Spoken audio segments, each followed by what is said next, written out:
Madame, Monsieur, bonjour. Nous recevons Monsieur Alex Otogué, homme politique dans le cadre de notre édition spéciale. Monsieur Alex Otogué, bonjour. Madame, bonjour. Nous voyons sur la toile et dans le pays, beaucoup de Gabonais sont sans abri suite à l'opération de déguerpissement initiée par les autorités compétentes. Quel commentaire? Alors, merci pour la question. Avant d'aborder votre question, permettez-moi d'abord de clarifier un certain nombre de choses. Pendant la période de processus électoral, vous avez constaté que j'ai battu campagne pour M. Alain Kobilibize. Et au sorti de ces élections, j'ai fait le choix d'accepter le choix de Gabonais en gardant ma parole et en observant le processus de gouvernance du régime actuel. Donc voilà pourquoi à un moment donné, vous avez constaté que nous, certains acteurs politiques, étaient silencieux. Au vu de ce qui est en train de se passer, le pouvoir actuel ne permet pas en sorte que nous puissions continuer à garder le silence, à l'occurrence des faits d'actualité. Pour revenir directement à votre question, oui, un commentaire sur les faits d'actualité, dont le déguerpissement des populations de Plein-Oreti. Ce que je vais souligner, c'est que dans ce processus, l'État s'est permis, d'ailleurs même, de mépriser les populations qui ont fait en sorte que M. Oligui Nguema puisse accéder à la magistrature suprême de façon démocratique. Et lorsque nous voyons ce qui se passe aujourd'hui, nous avons la ferme assurance que le système qui a toujours opprimé les populations demeure toujours. Donc c'est un sentiment de révolte. Les Gabonais veulent un changement. Je pense que c'est la raison pour laquelle ils ont voté pour Brice Clotaire Oligui Nguema. Ils veulent un changement. Ils veulent un Gabon nouveau, un Gabon propre, un Gabon bien construit. Cette opération n'est-elle pas légitime? Non, il faut faire la nuance. Les Gabonais n'ont pas voté Brice Clotaire Oligui Nguema parce qu'ils voulaient, je ne sais pas, un changement. Les Gabonais ont voté Brice Clotaire Oligui Nguema par reconnaissance. Parce que Oligui Nguema est celui-là qui, même si ça peut être contradictoire, a déposé Ali Bongo Ondimba. Donc par cette reconnaissance, les Gabonais se sont dit, s'il a pu enlever Ali Bongo du pouvoir, et sa femme d'ailleurs même, pourquoi pas? Et les Gabonais se sont retrouvés butés et obligés de mettre Oligui Nguema là. Maintenant, ce qui concerne la légitimité de ce qui s'est passé. Alors, deux choses. Premièrement, le décret d'utilité publique est légitime. Sauf que le processus de déguerpissement pose problème. Parce que dans ce processus de déguerpissement, il y a une violation des procédures administratives et une violation des procédures judiciaires. Je m'explique. La procédure administrative voudrait que, avant de déguerpir une personne, il faudrait que cette personne soit indemnisée. Sauf qu'aujourd'hui, l'État gabonais ne peut pas prouver aux populations gabonaises que toutes les personnes dont nous avons déguerpi ou cassé les bâtisses ont été dédommagées. J'ai vu pas dernièrement le ministre de l'Habitat qui a présenté les documents du cabinet Maître Benga, pour ne pas en citer, et il parlait d'une centaine de personnes. Sauf que quand on voit tout ce qui a été cassé, ça ne représente pas les centaines de personnes que le ministre de l'Habitat a mentionné. Donc là, on peut la botter en touche. Ensuite, il y a des violations des procédures judiciaires. Lorsque le décret d'utilité publique a été promulgué, mais l'État a saisi le tribunal. Sauf qu'avant le rendu du tribunal, l'État a décidé d'aller casser. Donc, en outrepassant la décision juridique. Donc, l'État s'est mis au-dessus de la loi, contre un peuple qui n'a pas mis d'opposition. Et je rappelle d'ailleurs même que la plupart du temps, ce type d'opération dans d'autres pays En fait, cela intervient souvent lorsque les populations mettent opposition à un projet de l'État. Or, aujourd'hui, les populations n'ont mis aucune opposition sur le projet de l'État. Ce que les populations voulaient, c'est bien faire les choses et rentrer en possession de leurs droits. Et le pouvoir en place a fait la force contre les populations aussi vulnérables. Vous l'avez mentionné, beaucoup ont été dédommagés, d'accord, au détriment de ceux-là qui n'ont rien reçu, parce que d'autres disent qu'ils n'ont rien reçu. Est-ce que là, le pouvoir déchu n'est pas comptable de tout ce qui se passe? Le pouvoir déchu peut être comptable de tout ce qui se passe parce qu'on parle de la continuité de l'État. Sauf que dans de telles situations, nous ne devons pas parler de beaucoup ont été dédommagés. On doit parler de tous ont été dédommagés. C'est là le problème. Parce que aujourd'hui, lorsqu'on parle du pouvoir en place, mais le pouvoir en place, lorsque vous avez perpétré un coup d'État, vous avez dit qu'il y a eu des mauvaises pratiques par le passé. Mais quelle est la garantie que vous avez que ce dossier dont vous venez appliquer la force, le pouvoir dessus l'a bien traité? Du moment où vous savez qu'auparavant, il y avait des mauvaises pratiques. Certainement, le cas des plaines Oretti, il y a eu des mauvaises pratiques. Pourquoi ne pas s'asseoir, mettre en place une commission comme ce qui vient de se faire avant les casses? Pourquoi? Une fois de plus, nous comprenons que ce gouvernement a une facilité de mettre de poser des actions avant de réfléchir. Parce que maintenant que les gens sont à la belle étoile, ils veulent réfléchir. Même là encore, en méprisant les Gabonais, en mettant en place la DGA dans une commission qui n'a pas lieu d'être. Là encore, c'est une façon, effectivement, d'opprimer les Gabonais. Alain-Claude Bilibindié a décidé de prendre des avocats pour défendre la cause des déguerpis. N'est-ce pas là trop protocolaire quand on sait que ces gens veulent être relogés ici et maintenant? Oui, déjà, M. Alain-Claude Bilibindié a décidé de prendre des avocats pour cette situation. Il faut voir l'esprit. Pourquoi? Parce que, comme je disais tout à l'heure, il y a eu beaucoup de violations. Donc, les avocats, pourquoi? Pour que ce type de choses ne se reproduisent plus. M. Alain-Claude Bilibindié, avec les moyens qu'il a, il a estimé que, bien évidemment, il pouvait apporter de l'eau, la nourriture et autres. Mais est-ce que ça allait résoudre le problème? Je ne pense pas.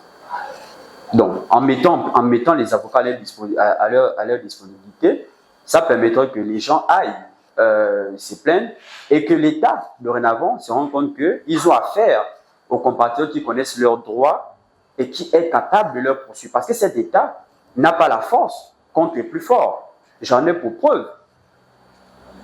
J'ai parlé tout à l'heure de l'opposition, donc de l'opposition de ce projet. L'État gabonais, face aux grains, ils sont faibles.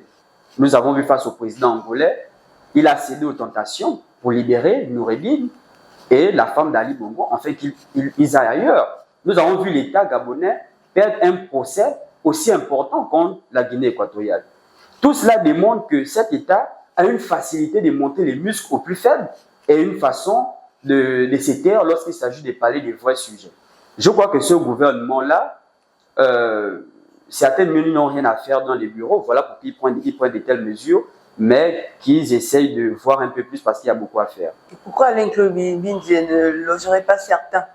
On a vu, on peut donner un espace pour reloger certains. Bon, vous voyez... Il en a les moyens bien. Vous voyez, lorsqu'on veut résoudre une situation, il ne faut pas faire les demi-mesures. D'accord. Et ce qui est dommage dans d'autres pays, c'est parce que, effectivement, là, vous parlez comme le gouvernement en disant certains ont été payés. Et vous voulez qu'on loge encore certains. Et ceux qui vont rester diront quoi? À cette allure, le pays ne peut pas s'en sortir. Il faut prendre des décisions pour tous. Monsieur Alain-Claude Bilibindié ne peut pas loger tout le monde. Voilà pourquoi il ne loge personne. Et il met à la disposition des avocats pour tout le monde. Est-ce n'est pas une décision salutaire? Bon, à vous d'apprécier. Plusieurs quartiers vont être impactés par cette opération, justement. Quelle méthode pouvez-vous conseiller à ces autorités-là que je sais vous écoutent? Bon, la méthode, elle est très simple. Vous savez, la Constitution est claire dans son article 20. L'État peut décider de prendre une partie de son territoire pour des raisons d'utilité publique. Sauf qu'il y a des procédures. Vous vous souviendrez, à l'époque, soit Ali Bongo, il y a eu un projet des cases au niveau du PK6, PK7. Sauf qu'avant d'entamer les démarches, il y a eu d'abord la construction de la cité de Bikele. Pourquoi? Pour permettre à ce que les gens aillent d'abord s'installer avant de procéder aux cases. Lorsqu'on arrive dans un État, lorsqu'on vient diriger un pays, on ne s'appuie pas seulement à brandir ce qui a été mal fait. On dit aussi le gouvernement déchu a bien fonctionné dans ce domaine. Pourquoi ne pas s'en servir et trouver des justes milieux? Construction des cités transitoires. Moi, je peux conseiller au président de construire une cité transitoire de 5000 logements, par exemple. De sorte que, parce que dans les quartiers, quand on essaie de recenser, la moyenne, c'est 3000 à 5000 habitants. Donc, lorsqu'on va essayer de casser, par exemple, le charbonnage, on sait qu'on recense ces habitants de charbonnage, on va mettre ces personnes dans la cité transitoire, afin que ces personnes puissent recommencer leur vie. Mais on ne procède pas comme ils ont procédé. C'est tout un désordre. D'ailleurs, même ils sont en train de vouloir se rattraper. Je sais qu'ils ne se rattraperont jamais. Madame, monsieur, vous le constatez, nous recevons monsieur Alex Otogué. Monsieur Alex Otogué, nous allons parler maintenant politique. Quelle est votre appréciation sur l'avant-projet de loi sur les partis politiques aujourd'hui? Bien, merci encore pour la question. Alors, une fois de plus, l'avant-projet nous demande que les autorités actuelles n'ont pas cette culture démocratique. Pourquoi? Parce que cet avant-projet est un recul démocratique. C'est une entorse même à la démocratie. Si vous lisez la charte africaine de la démocratie, mais je crois à son article 13, alinéa 1er, elle confère le droit aux associations d'expression. Lorsque nous voyons les conditions, tout ce qui se passe autour de l'avant-projet, nous comprenons que c'est un boycott à la démocratie, pure et simple. Il y a le principe des créations des partis politiques. Il y a le principe des conditions de financement des partis politiques. On ne peut pas lier les deux. À partir du moment où on commence à lier les deux, mais cela cause problème. La création de partis politiques, en quoi est-ce que la création d'un parti politique impacte la vie de Gabonais? En quoi? En rien. L'existence d'un parti politique impacte la vie des Gabonais, c'est lorsqu'on commence par toucher l'argent du contribuable, mettre à disposition des partis politiques. Voilà pourquoi nous disons il faudrait que nous puissions mettre en place des conditions de financement des partis politiques. Moi, si je veux créer un parti politique et qu'avec mes moyens, je décide, et mes militants décident de cotiser pour notre action politique, en quoi est-ce que l'État va nous imposer des conditions? Ça n'a aucun sens. Une fois de plus, Oligui Nguema, il a eu des pouvoirs institutionnels que le confère la Constitution. Et là, avec cette réforme, il veut avoir la totalité du pouvoir politique. Et ça, nous n'allons pas l'accepter. Réunir 9000 signatures et bien d'autres critères que l'on ne cite pas là, par exemple, sont-ils favorables aux partis politiques comme le vôtre? Bien. Je ne sais pas si notre parti est le dernier parti à être créé, va être le dernier parti à être créé. Ce que nous sommes en train de dire, c'est qu'il ne faudrait pas faire reculer notre démocratie. La Constitution de 91 a été claire sur les conditions, sur les partis politiques. La loi, avant cette modification, a été claire. Pourquoi reculer? Vous pensez que les critères actuels posent problème? Mais les critères actuels posent problème dans le principe démocratique. Les critères actuels posent problème. Je l'ai dit, je viens de le dire. Il ne suffit pas de mettre des conditions aux personnes que vous ne financez pas. L'État, dans notre pays, lorsque vous voulez créer une entreprise, comment est-ce que ça se passe?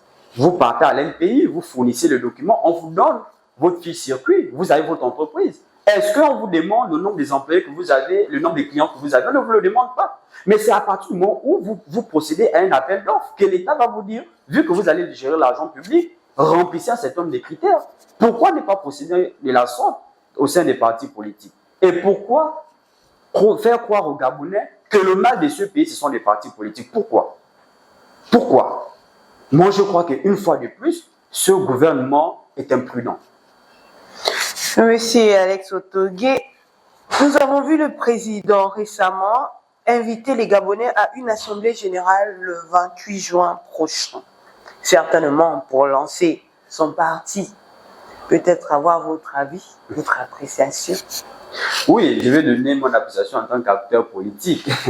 Une fois de plus, Monsieur le Président Brice Clotaire-Oligui Nguema milite pour le parti unique.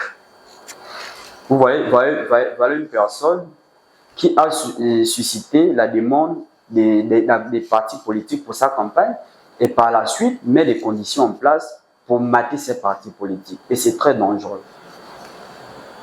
Il créera son parti politique, il va investir ses candidats et par la suite d'autres partis vont mourir. Donc il restera seul. Donc le parti unique, d'où je disais tout à l'heure, il a déjà le pouvoir institutionnel, donc il concentre tous les pouvoirs institutionnels et demain il va concentrer tous les pouvoirs politiques. Et c'est un danger pour le Gabon.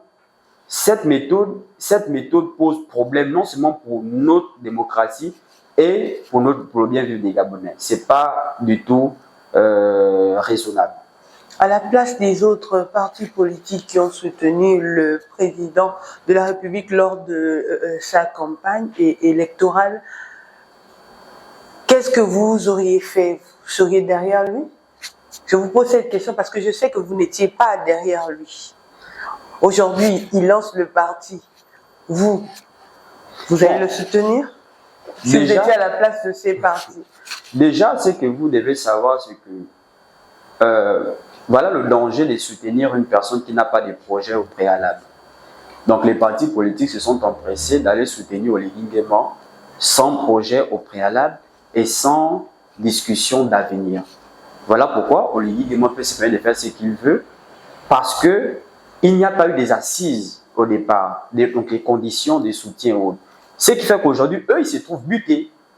Ils se trouvent butés parce que la preuve, regardez bien, regardez les articles, vous voyez que certains cadres de d'autres formations politiques qui l'ont accompagné militent pour son parti politique. Ça veut dire que certains cadres d'autres partis politiques vont démissionner de leur force politique pour rejoindre le parti d'Oligui Nguema.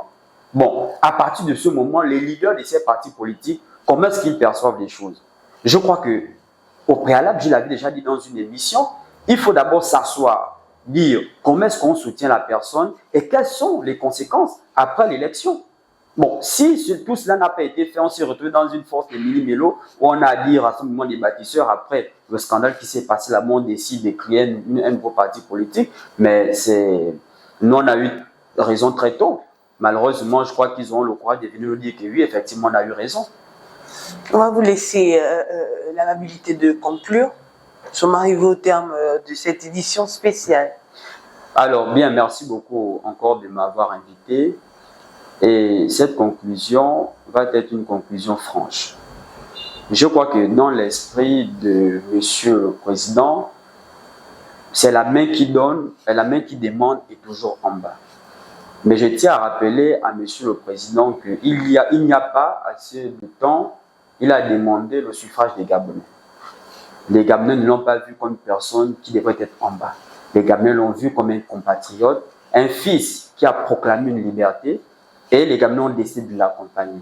En retour, il devrait savoir que la main qui demande n'est pas forcément en bas. Parce que lorsqu'il a demandé lorsqu'il a demandé le vote des Gabonais, il ne s'est pas considéré en bas. Les Gabonais l'ont considéré comme un fils de la nation. Et qu'il traite cette nation comme des compatriotes, comme des concitoyens, comme des partenaires, et non comme des personnes qui doivent être en bas. Merci. Merci. Mesdames, Messieurs, vous l'avez constaté, nous recevions Monsieur Alex Otogué. Merci, Monsieur Alex Otogué. C'était un plaisir pour nous. Merci.